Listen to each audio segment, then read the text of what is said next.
Here's a really important part of your modelling: brushes.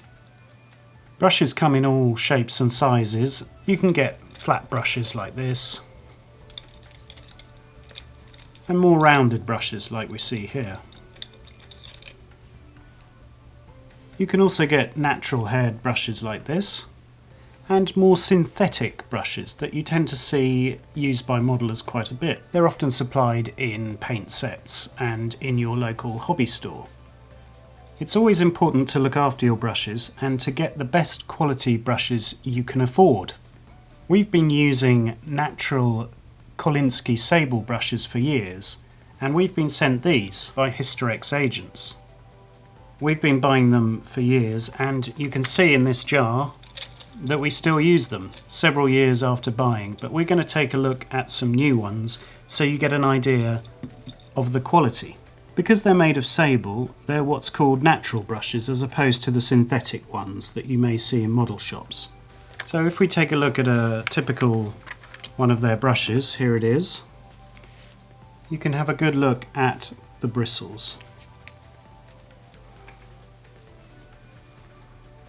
They really are the best type of quality of bristle that you can get. All the brushes are set in a seamless nickel-plated ferrule, and they come with a black painted and polished handle.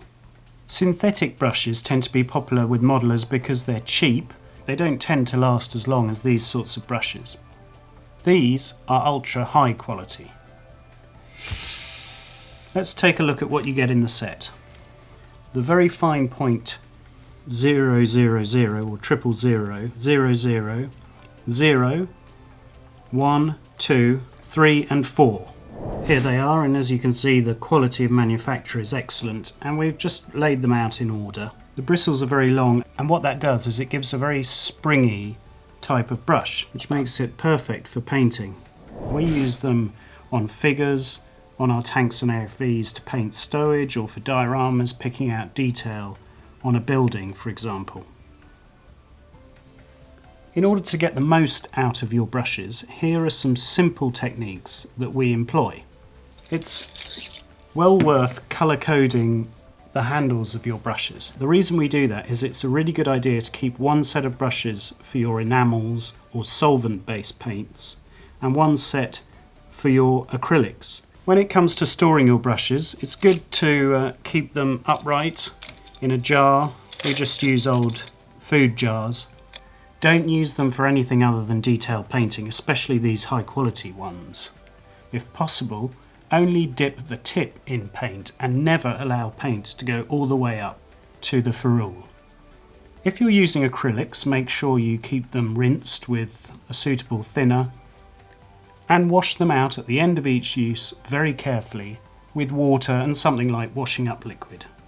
You can easily shape your brush just with a bit of moisture and your fingers, or you can put it in your mouth and just sharpen it. We like to also shape the brush at the end with a tiny bit of Vaseline. If you're not going to use it for a while, a bit of Vaseline just helps it keep its shape.